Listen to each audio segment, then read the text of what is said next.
Welcome to Unit 21, Learning Objective A for video editing units.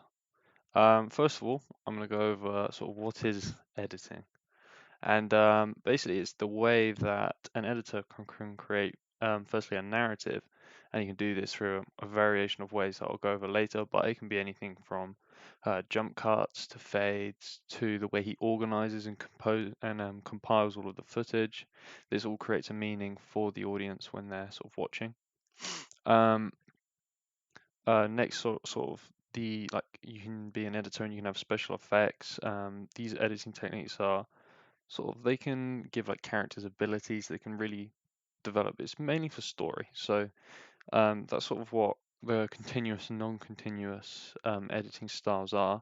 They both have something to do with the story and the narrative.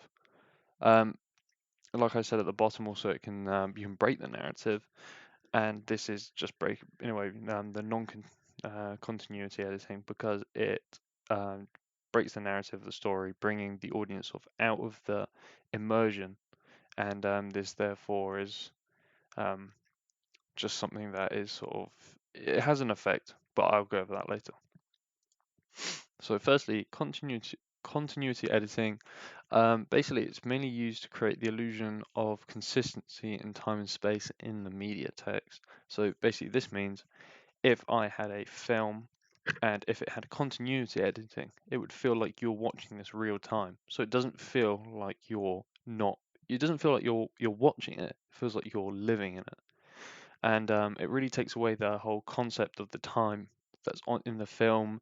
The little jumps, you don't really notice them. So the whole idea of a continuous edit is it's unnoticeable, and by using things like cuts, not wipes, so it's normally just cuts, and using sort of very commonly used and very professional looking editing cuts, it means that the audience doesn't notice them, and this therefore makes it continuous, meaning that they can be immersed in the world of the film or TV show, on the other hand.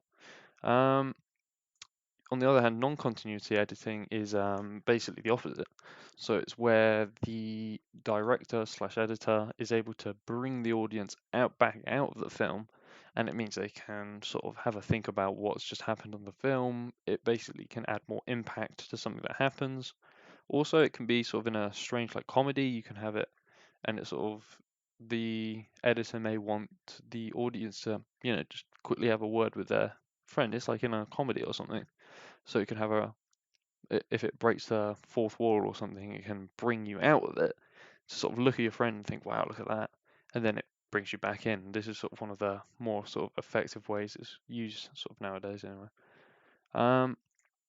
We've got a little bit on, I'll go over this a little bit later, but the Kuleshov effect and creating meaning through the editing. So basically, as you go through editing, you're going to be able to create meaning for it, and sort of the idea that two shots can mean completely different things. So a shot by itself can mean whatever you want it to think. Whatever, but if you combine that shot with three different shots, you get different meanings from each one, even though the first shot is the same. So it's basically the idea that the audience, the editor, can use this editing technique to create meaning for the audience when they're watching.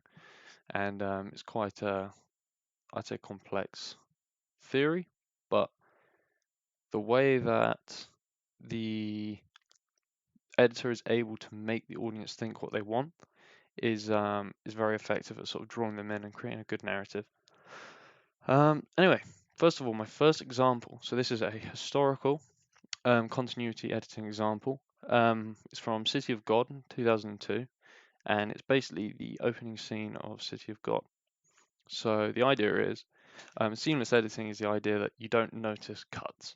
So you don't notice it changing from scene to scene. You don't notice the cuts it's making, so it really makes you feel like you're part of the scene, and it's something that really immerses you. So let's take a look at that.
Ih, a galinha fugiu.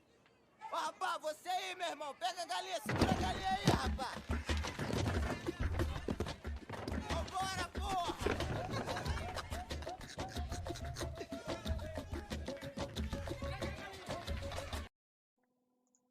So basically for that example, the way it worked is basically in this first scene, the frequency of the cuts is so great, and the sort of angles and the shot, well, basically the shot type combined with the way that the editor has set the rate of the cuts has meant that you've really felt like you're sort of immersed in the experience. So this is basically seamless editing. So you don't sort of watch this and think, oh, there's a cut, there's a cut, there's a cut. You sort of you watch it and you just it isn't meant to. You're not meant to notice it at all. And that's basically seamless editing, the idea that you don't notice the edit, which makes it more immersive and brings you into it. And this is what makes a really effective continuity editing example. We've also got the eyeline match. This is really common in basically anything with speaking. It's the idea that when a character is looking at something, the audience wants to be able to see what that character is looking at. So if a character was looking at a car, it would then switch to it would be sort of, it switched to where he is looking. And then we'd make the correlation that that is what he's looking at. But it's pretty most commonly used with people. So let's have a look at this first one. I'll have a quick talk about it afterwards. Cigarette on it? Yes.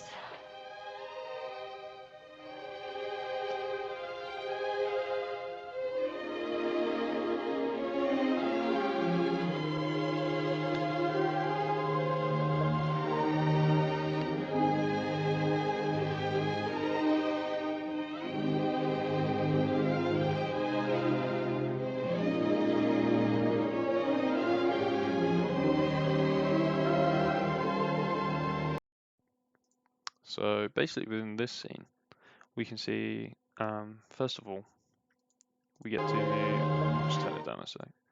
So here we go. So first of all, the idea that this is what she's looking at. So even though we're not where she is, we're still at her angle. This is the exact angle she's looking up at the character. And we can see, here's the character from her angle. Then it switches, but now we're looking from the point of view of what she's looking at. So we make even though this it could be a completely different man, could be a completely different time, we make the correlation that this is what she's looking up at and this is the current time and place, because we see the similarities between the first and the second shot. This is a really good type of continuous editing, because it means that the audience is really sort of immersed in like a conversation, and we can become really empathetic and emotive with the two people on the screen, which is a really effective thing. Next, that was also a historical continuity one. Next, we've got one of my favorites, parallel editing. It can also be called like cross-cutting, the idea that you cut between two different scenes, and so basically they're both happening at the same time, and the idea is this editing means that it just shows that these happen at the same time, and it can convey meaning of juxtaposition and contrast between the characters. And yeah, let's have a look first, and then I'll have a quick chat over it.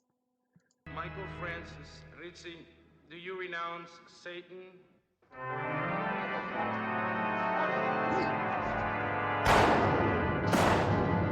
do renounce him.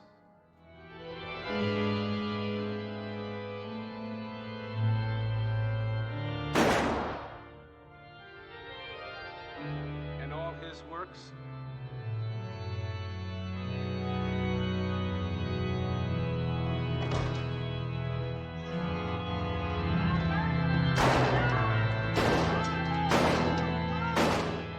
I do renounce them.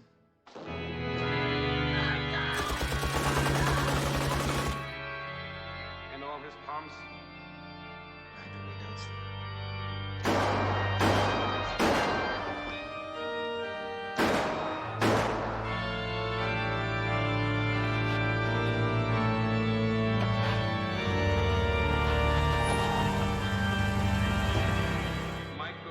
Rizzi, would you be baptized?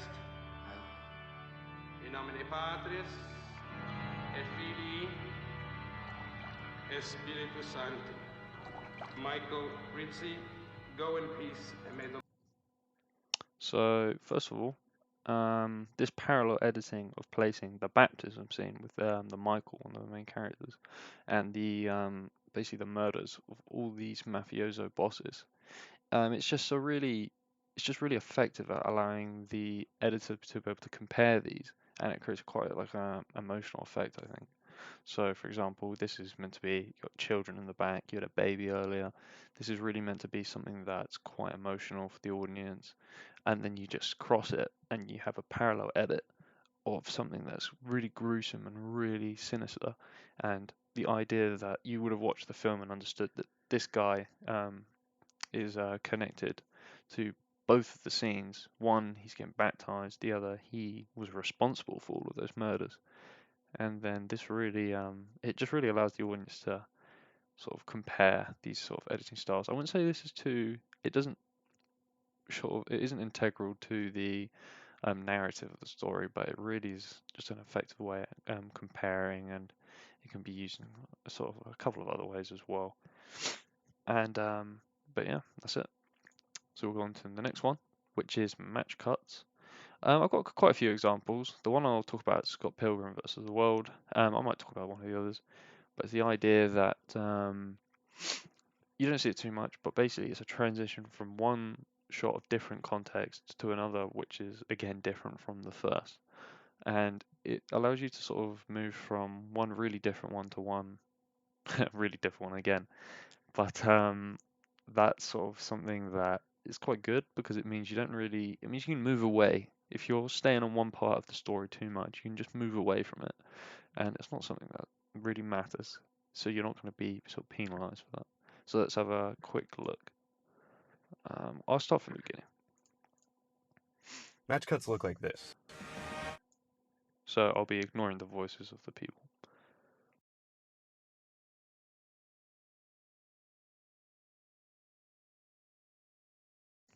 So you see the way that, for example, on the bone, from a Space Odyssey, we have it's the similar shape, the similar composition of the scene, and it allows you to make that switch. And because you can make that switch, it just allows so much progression within the story, and it means the audience doesn't have to go through a really weird change of scenes, which actually pulls them out of the narrative of the story, and it means you can quickly switch them over, and just like that, they don't really notice. So it's like this one. He's in one scene. You see the banister behind, it's gone. Completely different scene, completely different context, but you've done this without the audience noticing because of the effect that this sort of has. It's just really good. It doesn't pull them up the narrative.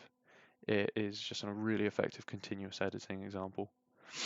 To be honest, there's not too much to say, rather than it needs the same composition, maybe the same shape, the same facial expression, the same shot, and then the way they can put them side by side, quick cut between, and this doesn't bring the audience out of the narrative, and it's really good for that. Next one is shot reverse shot.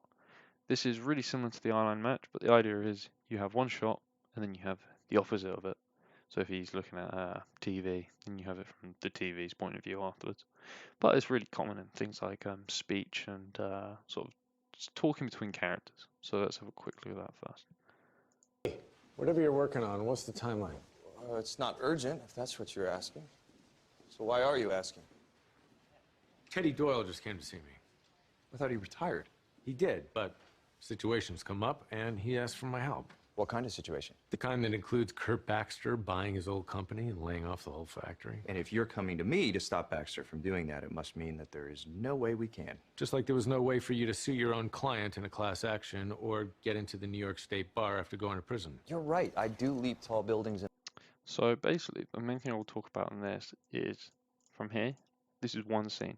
So you have the character here, and he's talking to this guy.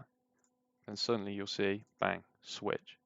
Now we can see the character whose shoulder we were on before, and then our character. This is it's just really good because it gives you a feel for both sides of a conversation. For example, it just allows you to understand the contrast between two sides of something. And to be honest, it's just something that's used generally in speech, but for some reason it just doesn't really pull you out of the narrative. It's just really good at getting the audience immersed in the conversation because they basically feel like they're part of both sides, so they've got to cling to every word. And if it was in a really weird angle, they just feel so far away, but it's close enough to be good. And the way it switches means they get a feeling for the other side as well. And this is something that's really effective, especially because they're both in the same shot. Next, we've got continuity editing, and we've got the 180 degree rule from Billions. It's sort of similar to the shot reverse shot. So this rule is used with the shot reverse shot, but basically you have a 180 degree angle on the right or the left side of a pair of people, and the idea is you can't go further than the 180 degrees or it looks just really weird. And by doing this, it's very jarring for the audience because it's sort of, they see it and they think, oh, that's a bit weird. And then they just come out of the conversation. And then suddenly the dialogue and the narrative isn't as effective. And it therefore means it's not as good of a piece of media. So let's just have a look at the 180 degree rule done right in Billions. We will go over how it's broken a little bit later. From Mr. Rhodes' actions. Right. So first of all, imagine there's a line right behind this guy here, and that line goes straight through to, So, we'll see in a sec, this guy. So imagine this line has cut through this guy's nose as well and come out the other side. So they're square onto each other. We're on his left and this other guy's right side. If we were to switch the angle to the other side, it would feel bizarre and we suddenly feel not like we're part of this conversation. And the idea with a show like this is that it wants you to be really immersed in the show. And because it wants you to be immersed, they don't want to sort of bring you out of the conversation because then it's not a very good drama. And it doesn't you don't really cling on to it.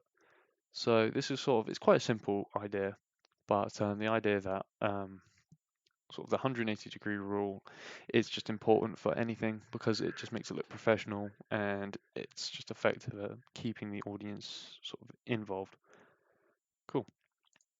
So for our first non-continuity editing, it's a historical one. It's a montage, which is I think it was originated in Russia, but the idea is it's sort of just a montage of shots, and it means that time can flow really quickly without you not missing anything.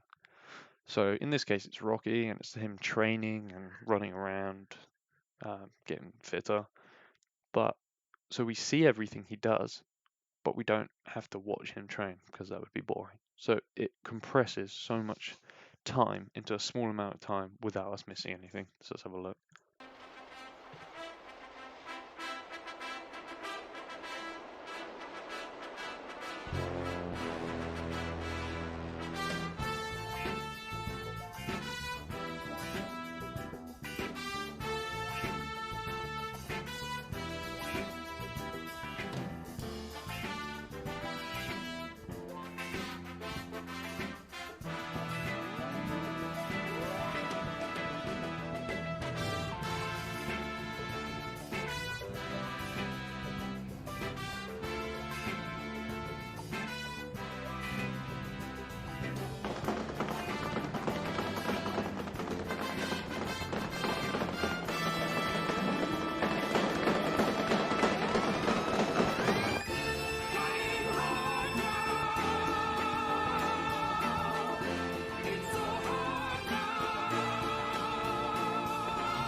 So basically the way it works is we just it's just a montage of shots. We're all running through the street.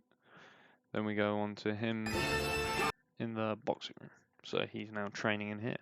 This is all. There is no time within this. It's all the idea that all this time, it doesn't matter when it happened. It's just happened within this period amount of time, before and after. And it's just a way of compressing the time. It is a bit jarring because there is no narrative besides this happening within this point of time. We don't really know when it happened, what happened specifically. So it just sort of pulls the audience out of the narrative, but it's effective at compressing that small amount of time.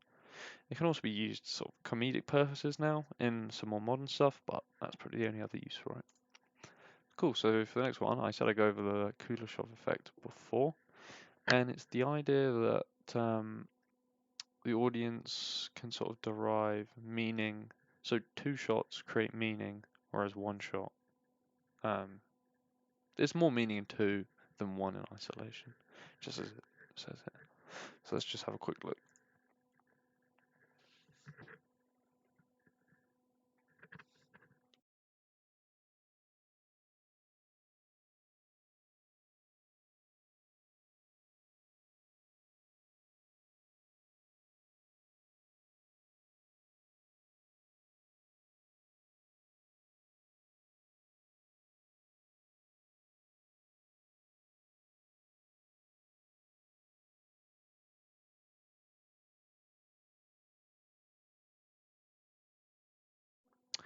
So basically the idea behind this is we see this man, then we see a child that appears to be dead. Then we see this man, and then we see a plate of food. With this, he looks hungry. With this, he looks potentially like a murderer, something sinister. It's not a good connotation we get. And it's sort of, if it's too strong, so the juxtaposition is too prominent, it can be so effective that it actually pushes the audience out of the film. And that's the way it's a non-continuity style. But yeah, I've described it already, so I won't go into this again. But yeah, it's probably one of the least common ones and the least used ones for the purpose of being non-continuative, but it's still a non-continuative example. Next one, the breaking of the rules. So I said earlier about the 180-degree rule. Basically, the film Hulk from 2004 broke that rule, and they did it for a reason that maybe because the Hulk sort of irradiated and he's meant to be weird, so the shot type was meant to be weird, and it was meant to reflect that, but it just comes out quite bad. So let's have a quick look. But then I'll have a quick talk about sort of what we've seen. We're buried out here in the middle of nowhere. How long are you going to keep him sedated? For the rest of his natural life, if I have to. You said I could trust you. I'm your father. You can trust me to do what I think is right, not what you think you want. He is a human being. Well, he is also something else. Suppose he gets out, has one of his little mood swings in a populated area. Yes, I'm aware of the potential danger. I'm also aware that he saved my life. Yeah, from a mutant French poodle. I'm indebted to him for that. He also put 3 men in a hospital, and Talbot's barely walking. I mean, what do you want me to do? I want you to help him! Why is he such a threat to you? Because I know what he comes from. He is his father's son, every last molecule of him. He says he doesn't know his father, but he's working in the same exact goddamn field his father did. So either he's lying, or it's something worse, and he's... What? Predestined to follow in his father's footsteps? I was gonna say damned. Of course you are. But I'm a scientist. As a scientist, I believe we can figure this out and he can be helped. I know you do. Whether you know or care, I've got a lot of pride in what you've done. But this is too big for you. Look, I know the government thinks they have a weapon on their hands, otherwise he'd be dead by now. They can probe and prod all they want, and in the meanwhile, just let me try to help him. Nobody knows him better than I do. What did David Banner do to him?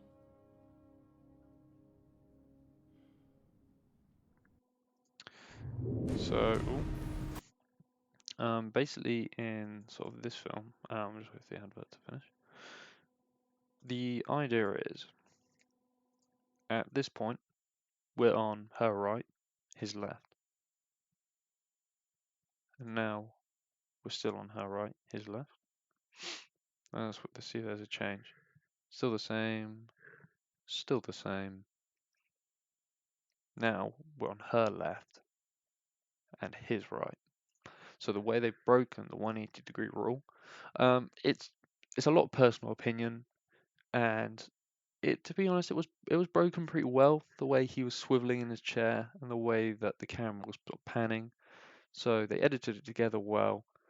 However, it's not really something that is effective. It's not. It doesn't look right. It looks weird. It sort of brings the audience out. It makes them feel. It just makes them think, what is that? And this basically breaks the narrative and brings you out, and that's all there is to it.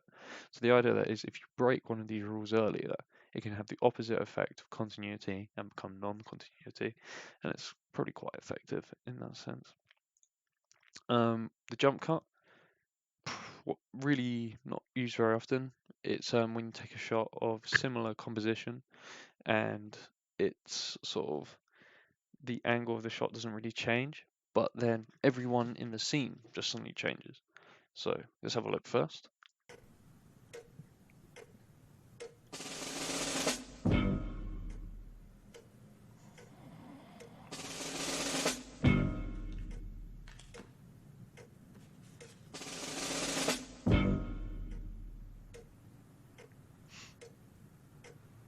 Six o'clock, and we haven't sold so much as a fur.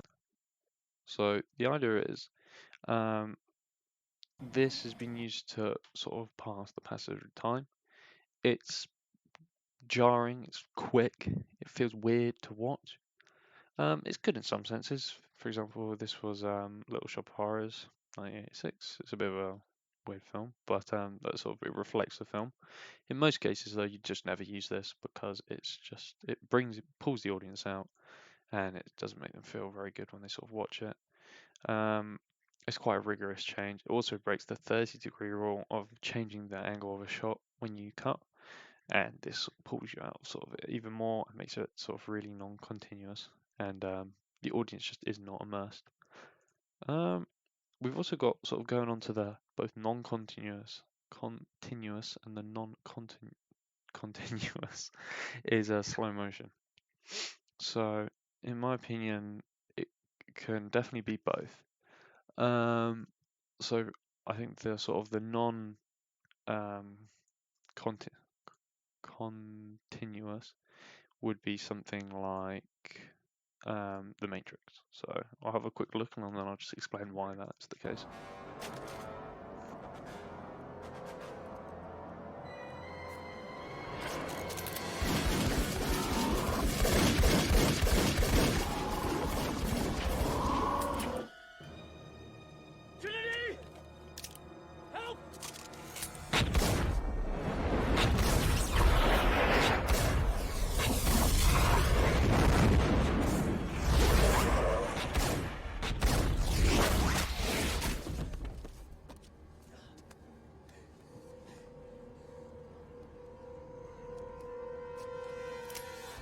Only human.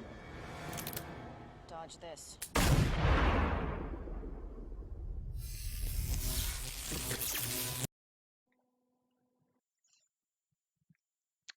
So the idea in something like this is, first of all, we have the main scene. We then see, so at the moment it's just normal cuts. Everything's normal, still normal. And so this is all pretty quick. And then suddenly we get the slow-mo.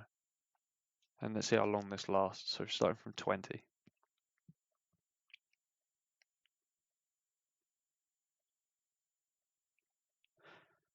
So that was probably about a 10-second cut, which is in sort of action film terms really long. So the way they've used slow motion is they've completely changed the pace of the film to sort of show the imminent danger. It's been really effective in this scene. It's quite a famous one. but it's the idea is it's meant to make the audience think, wow, look at that, that's like slow motion. That's it's quite it's something that the audience is going to reflect on. They're going to be really, it just sort of enhances how amazing this was at the time, and it really means that the audience is able to take a moment to reflect on the bullet dodge and the special effects that they've used, but considering the age of the film. It also pulls away, like I said, from the pace, and this sort of isn't that good for narrative. The idea here is we weren't focusing on the narrative, we were focusing on the special effects and how sort of amazing they were. The only other sort of slow motion one that keeps the continuity is something like the Quicksilver scene. So let's have a quick look.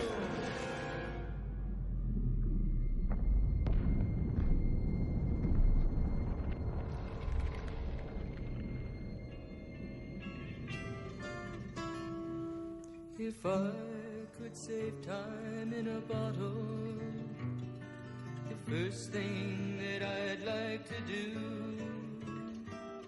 is to save every day till eternity passes away, just to spend them with you.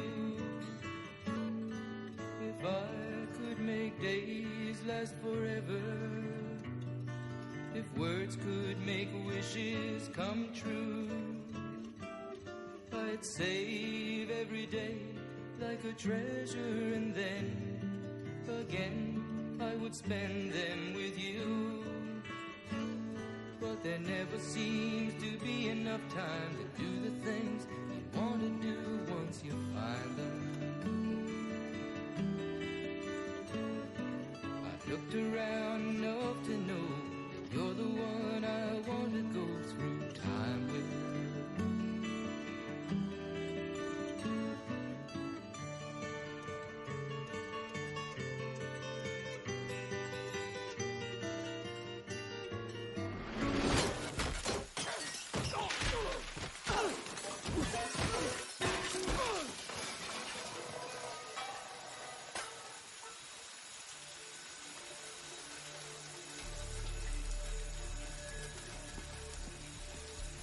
So in this scene, we can basically see the reason this is different is because our character is still at full speed. So he's running around.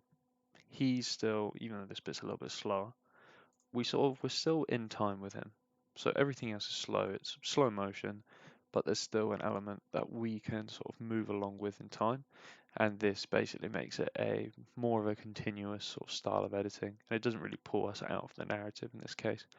This is probably only one of the few examples where it actually means sort of that's the case, but it's an effective one, and it means that the audience is still really interested in the story, but they can also take into account the effects as well, which I think is a really good, neat thing. Last of all, the split screen. It's basically where you have 3 shots at the same time, or maybe 4 or 5, but it just lets you see lots of different elements at the same time, and means you can compare the elements together, which therefore is, I'd say, probably quite non-continuous. But it's not one or the other, it's more of an in-between. So let's have a quick look, and then I can sort of describe this afterwards.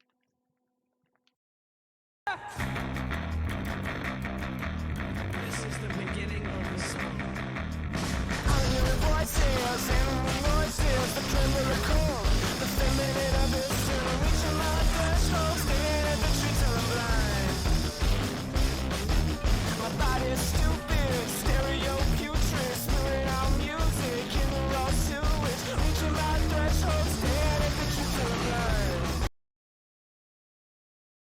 So basically, the way that's worked in this film is we've got 1, 2, 3 characters together. They're all part of their group. That means we can compare the group. It sort of, even though they're a group, it makes them all individuals. They've all got their own reasons for doing this. It basically allows us to connote more from each of the characters, and we can derive sort of more meaning from that. So in this case, I'm sort of got the idea that they've all got their own reason for doing this. They're all their own character, and I quite like that actually. Then we have the twins, and in a way they've got their own split screen. So before we had a jaggedy line for the split screen. There it is. You got the rock element. It actually allows you to sort of create an image for the characters, whereas the others, they're part of a different style group and they got this straight line. That small feature just allows us to derive so much meaning about who these characters are, and I actually think it really sort of pulls us into the narrative because we're so interested in the characters just from these really small little details. It's sort of non-continuous because it's a bit weird. It's not really like you see this in real life, but that's probably the only reason it's non-continuous. Um, so overall, to sort of conclude, editing sort of has a lot of effects, and they can both sort of create lots of meanings and pull you in and out of the narrative of the story. It can make you want to take into account the special effects and get a real good feel for that. But no, the main thing is sort of, or the main thing to think about is that editing creates meaning for an audience, but it can also be used so that the audience doesn't pay attention to what's on screen as much and maybe pay attention to the effects or something else. You can pull them in and out to create, to amplify the effect of what's on screen, and that's sort of what I think editing is. Anyway, thanks a lot, and this is the end of my Unit 21 LOA presentation.